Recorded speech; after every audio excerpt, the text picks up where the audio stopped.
के भी जो वर्तमान हालात है, जेपी जी का जो आंदोलन चला था उसमें था आमूल चूल परिवर्तन। यानी पूरे भारतवर्ष में उस समय आपातकाल की स्थिति हो गई थी और जनता का सारा अधिकार छीन लिया गया था और वो स्थिति परिस्थिति हमारे राज्य में फिर से उत्पन्न है, जो आमूल चूल परिवर्तन अभी तक नहीं आ चुका है। दूसरा, आज जेपी जी के जयंती के माध्यम से हम लोगों ने तय किया है, कुछ 2-3 मांगे हैं जो जेपी आंदोलनकारियों को सुविधा दिया गया था, जो सुविधा अभी तक मुहैया नहीं है। उसमें बहुत कानूनी दांव पेच सब है, उस कारण से इन लोगों को नहीं मिल पा रहा है।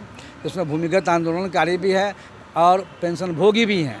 और आज कलेक्टर के सामने जो हम कलेक्टर साहब का मेमोरेंडम देंगे, उनको यही संदेश देंगे कि आप लोग जेपी सेनानी में, अभी जैसे लालू यादव जेपी सेनानी हैं, नीतीश जी जेपी सेनानी हैं, जो बिहार की सत्ता पर काबिज हैं, लेकिन वो लोग सत्ता भोगी हो गए हैं और जितने जेपी सेनानी नीचे जो हैं वो भूख के कगार पर है। इसमें 50% आधे अधूरा जेपी सेनानी मर चुके हैं। अब देख सकें सब किस, अभी जेपी सेनानी जो हमारे यहाँ सब बैठे हुए हैं, सब ओल्ड एज हैं, सब वृद्ध हैं, सब मरणासन हैं, लेकिन सुविधा के नाम पर जेपी सेनानियों में कुछ नहीं है। और हम लोग फिर से चाह रहे हैं कि आमूल चूल परिवर्तन बिहार में फिर से हो, जिसकी आप गौर करेंगे। अभी इसी मुद्दा को लेकर के प्रशांत किशोर ने पश्चिम चंपारण से उन्होंने एक पदयात्रा शुरू किया है। ये परिस्थिति बनती जा रही है कि फिर से यहाँ आंदोलन का रुख पकड़ेगा और आज मांग हम लोग को सरकार के पास जाएगी कलेक्टर के माध्यम से। अगर नहीं पूरा होता है तो हो सकता है यही जिन सिन बूढ़े लोग फिर से आंदोलन कगार पर आएंगे, फिर से आंदोलन में उतरेंगे। मुख्य मांग है, जैसे भूमिगत आंदोलनकारी जो जेल नहीं जा सके थे, सरकार ने कहा था कि उनको भी पेंशन दिया जाएगा, उनको पेंशन आज तक नहीं मिला। उसकी जांच भी हो गई, पूरा भी हो गया। दूसरा, जो पेंशन भोगी है उन्हें कभी मिलता है, कभी नहीं मिलता है। तीसरा, उन लोगों को सुविधा मिला कि बस में जाएं, उन लोगों को सुविधा मिला कि मेडिकल लीव मिले, वो सब कोई सुविधा नहीं मिल पा रहा है। ये सारी सुविधा मिलनी चाहिए। आज जयंती के माध्यम से हम लोग उसको उजागर कर रहे हैं। आपको लग रहा है कि सरकार मानेगी? देखिए, सरकार को तो मानना चाहिए, सरकार को मानना चाहिए, क्योंकि वह इस भारत का दूसरा आंदोलन था, आज़ादी का दूसरा आंदोलन था। अब तभी जाकर के आप देखिए, उन आंदोलन में जेपी जी आंदोलन नहीं किए रहते तो 77 सरकार नहीं बनती और शांति बरकरार नहीं हो पाता, सस्ती का युग नहीं आ पाता। सब देखा हुआ है आप लोगों को। नहीं होगा तो आगे का क्या रणनीति है? आगे रणनीति यही है कि अभी हमने बोला ना कि हो सकता है कि यही जिन वृद्ध लोग आंदोलन फिर से करेंगे चरण धरना के साथ। हम लोग जेपी सेनानी, भूमिगत जेपी सेनानी हैं और हमारा जेपी सेनानी संघर्षशील समिति बिहार प्रदेश का संगठन का अध्यक्ष हम हैं।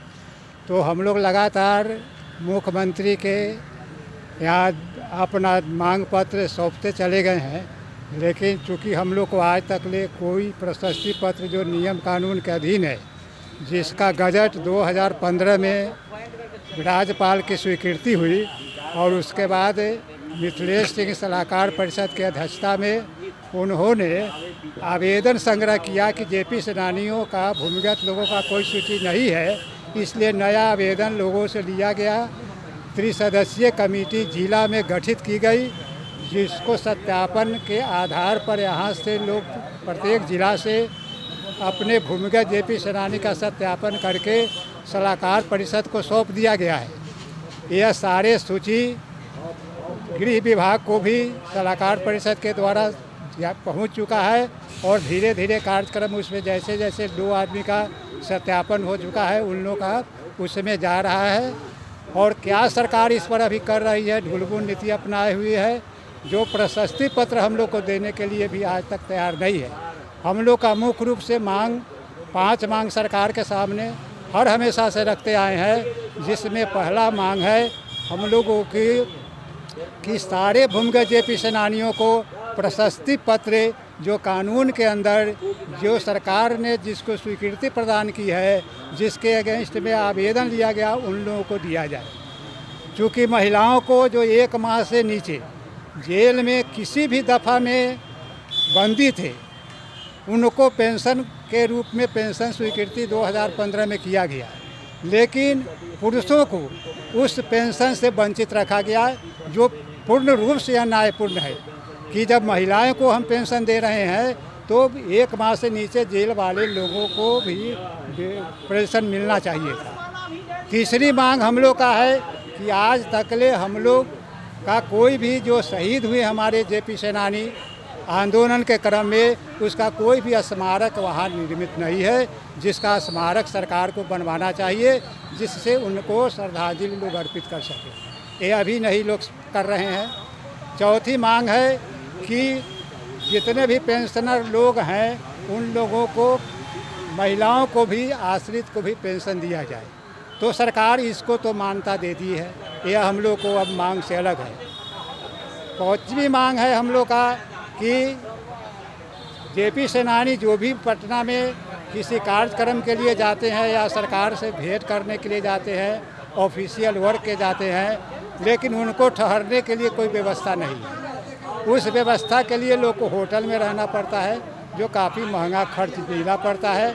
इसके लिए एक जेपी सेनानी संग्रह, जेपी सेनानियों का विश्रामालय बनना चाहिए, जिससे जो भी जेपी सेनानी अपने कार्यालय में कार्य कराने के लिए जाते हैं वह रात्रि विश्राम कर करके अपना कार्य कर सके। ये हम लोग 5 मांग वहाँ रखे हुए हैं और हमारा संगठन पूरे बिहार में सभी जगह से लोग इस कार्यक्रम में भाग लेके हम लोग लगातार चलते आ रहे हैं। अब सरकार अभी कोई भी निर्णय नहीं ले रही है, ये हम लोग के लिए बहुत दुखद बात है।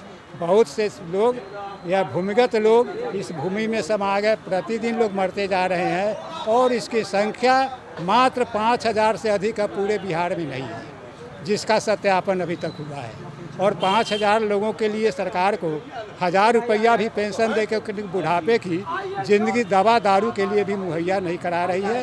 यह बहुत ही बड़ा अन्यायपूर्ण सरकार की नीति है। क्या परिचय हो गया? मेरा परिचय हुआ जेपी सेनानी संघर्षशील समिति बिहार प्रदेश अध्यक्ष कामेश्वर ठाकुर।